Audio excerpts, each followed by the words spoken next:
Hello everyone and welcome to my final video for 2020. And it's a Skyrim build, which I actually find somewhat fitting, seeing as my final proper video for 2019, not counting the little end of year updates I used to do, was also a Skyrim build. If you haven't seen it already, do feel free to take a look at the Stormcloak Spy. It's one of the builds I made with the fancy cinematic backstories, which I'm now really fond of. There'll be a link to it in the description. Anyway, I should probably start talking about this build, especially seeing as it's a really fun one. So today we're taking a look at the Corsair, a dumber pirate who traded her morals for treasure and would sooner slit your throat than say hello to you. Like I said, fun! But you're probably sold already on just how cool this character looks, so let's get started on the actual build elements. First up are the skills, and here things are pretty bare, only having 4 to focus on. One-handed is our offensive skill. Armsman and dual savagery increase our raw damage and dual power attack damage respectively. Fighting stance reduces power attack stamina cost by a quarter, and dual flurry will make our attacks 20% faster with the first rank and 35% faster with the second. With both Armsman and dual flurry, you'll ideally want to max out the perks. I, however, am an idiot who completely forgot the second rank of dual flurry even existed, so a lot of my attacks aren't even as fast as they could be. Our defensive skill is heavy armour.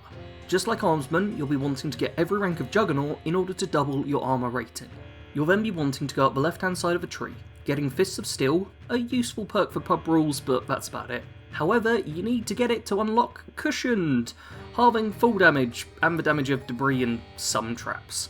Alright, so also not great, but the perk it unlocks is Conditioning removes the weight of worn heavy armour and eliminates the stamina penalty for sprinting in heavy armour. This is the part that really matters. This build is designed to hit hard, fast, and take a beating, and conditioning is the perk that makes it all possible. On the right hand tree, we're not going all the way as we don't have a matched set of armour. Instead, we'll settle with well fitted, giving an extra 25% armour rating, and Tower of Strength, which halves stagger. Onto our crafting skill now, smithing. This skill will help improve both our offensive and defensive abilities, by increasing the numbers that show up next to our weapons and armour. In order to do this though, it's going to take a lot of perk points. To start off, we're not actually crafting our own equipment, it's all pre-enchanted, so we'll be needing to get the Arcane Blacksmith perk. As we're a heavy armour build, we'll also be needing to head up the right hand side of a tree, all the way to Jaedric Smithing. It's a hefty investment, but you'll need it in order to improve your weapons, so it sadly can't be avoided. At least that must be it for smithing perks, right? After all, we took basically all the heavy armour perks, and we don't wear any light armour. That's right, but some of our heavy armour is still covered by the Advanced Armours perk. Bethesda loves this perk, and basically anything that isn't explicitly part of a set that has a smithing perk named after it is covered by Advanced Armour. It's only 2 points extra spent for this though, so not the end of the world, and it ensures we can improve everything up to legendary quality. Finally for this section we have our support skill, Illusion. Here we start with Novice, Apprentice and Adept Illusion, halving casting costs for all illusion spells of these levels. Next up is Illusion Dual Casting. We're a dual wielder anyway, so may as well make it so our spells are dual cast also. Then we have the trio of Hypnotic Gaze, Aspect of Terror and Rage. These will increase the effectiveness of Calm, Fear and Frenzy spells respectively, although it's really just the last one we're interested in. With the perks you take covered, let's go over what you're putting your level ups into. For the first 5 levels you should go all in with Magicka. After this though, completely ignore it and change to 50-50 health and stamina. The initial boost in Magicka is helpful for ensuring you'll be able to cast all your spells, but after that staying alive matters much more. Health is obvious in this regard, allowing you to take more hits. Stamina will be helpful for sprinting into a fight or away from one. The more you have, the further you can travel at speed.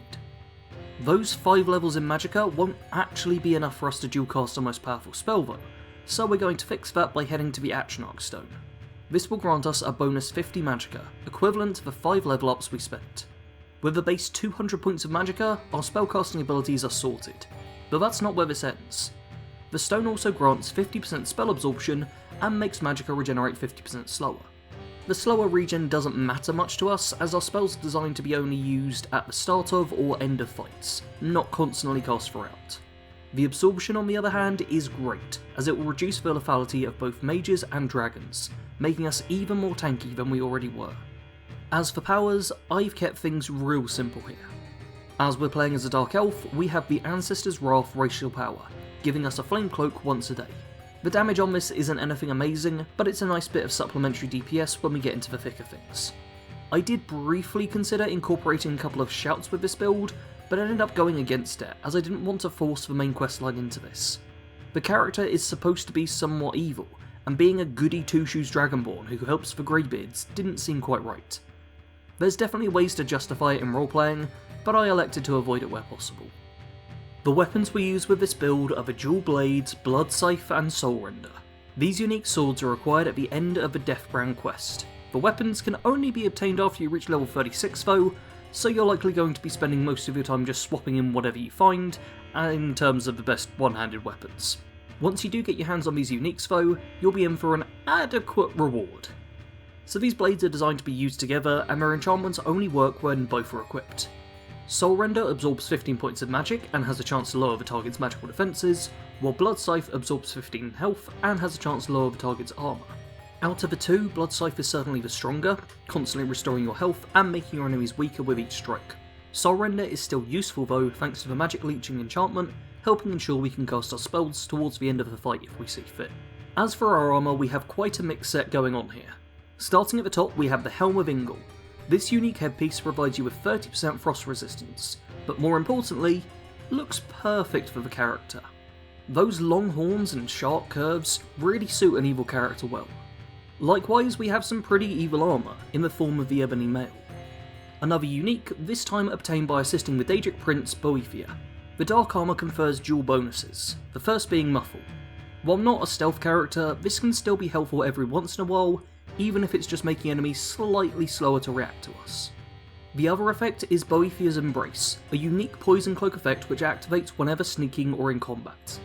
Like the Flame Cloak, this adds some extra DPS when you're in a fight, and it works more than once a day. The Ebony Mail also happens to be one of the best protective pieces of armour in the game, which just adds to its worth.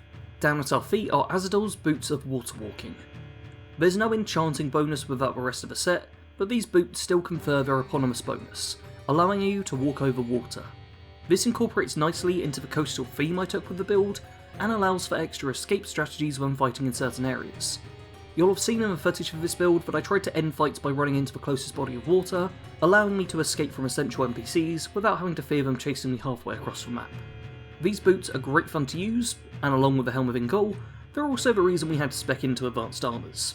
Finally for armour, we have Daedric Gauntlets. Why? Because they look cool and give a good armour rating. So basically I didn't want this character to make any of her own equipment, and there were really fitting armour pieces for the other slots, but nothing for the hands. Ideally what you'll be wanting here is to find Daedric Gauntlets enchanted with Fortify one-handed, but this isn't a sure thing. I'd also say that Ebony Gauntlets work quite well for the build, so there's a bit of flexibility here. Likewise, the jewellery I wore was just acquired by doing a quick shopping trip and seeing if there was anything with reasonable enchantments. Fortify one-handed rings and necklaces are great, but there's no requirements for these. Instead, you'll simply want to be wearing whatever the best rings and necklaces are that you've been able to loot from your victims or purchase with your plunder. On to factions and followers now, and Drafting Sarge has summarised the faction section with the line, "None required, but, you know, do what you want." Honestly, that's pretty much hit the nail on the head. This build doesn't require you to join a single faction, and that's intentional. You don't need to side with anyone when playing as this character. You are your own boss and get to make all the calls.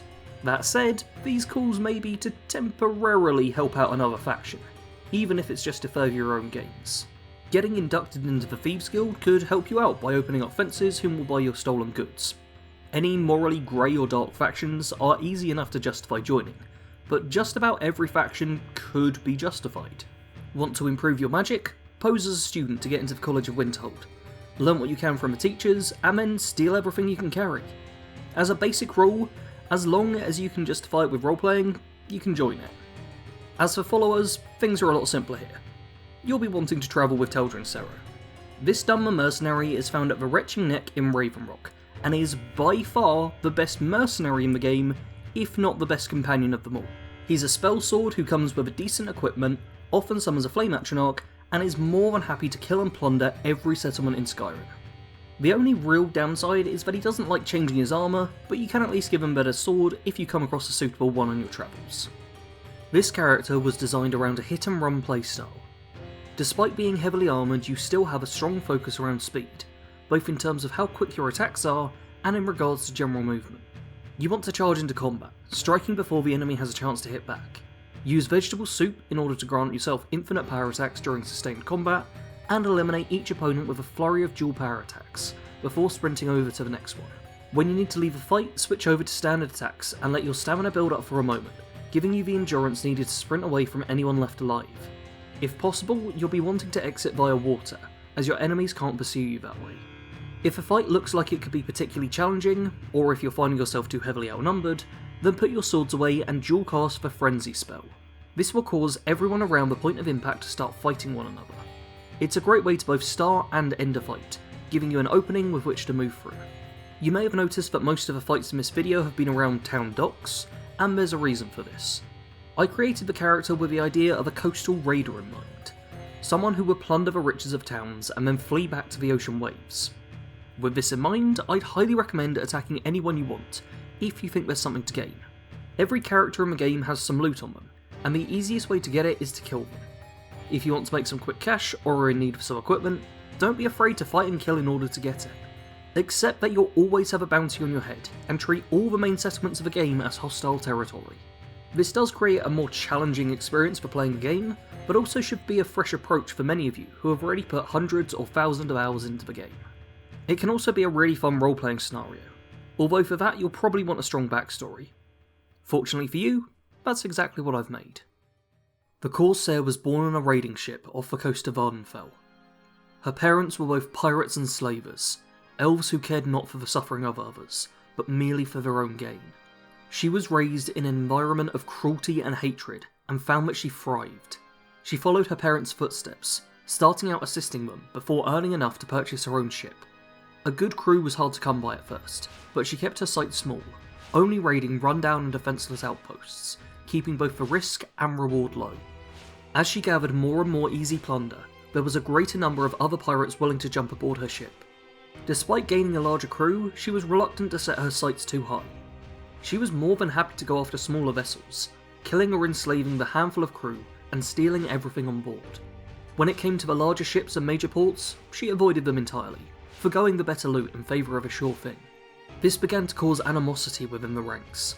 The shipmates would squabble over who deserved what out of the measly rewards their attacks would yield. The Corsair was able to keep people in line with threats of violence, but never kept her crew truly happy. In the end, her first mate took advantage of the discontent, conspiring with the rest of the crew to overthrow her. Avoiding a direct conflict, they grabbed her as she slept and threw her overboard into the icy waters. The frozen water sent her body into shock and her mind went blank. She awoke sometime later, having washed up on shore, half frozen but with her heart burning with rage. Her anger and need for revenge drove her forward. She gathered herself up and began searching for her old crew. After eavesdropping in several different inns, she heard a rumour about her crew having shipwrecked on the coast of Solstein. In her haste to hunt them down, she neglected to avoid the authorities and fell afoul of an Imperial patrol. Her bounty was large enough for them to capture her and throw her aboard their carts, along with a group of local rebels. She cared not about their struggles though. All she needed was an opportunity to escape. And there we have my final build of the year. Needless to say, there will be plenty more builds in the coming year, so please do subscribe with notifications on, so that you don't miss out on any of them. If this video was something you enjoyed, please do leave a like. It really helps when it comes to making more content in the same ilk. I've got some projects I'm really excited to work on in the new year, so I'm going to wrap this up now and get to work on those. As always, a big thank you to all who have watched this far. Sarge out.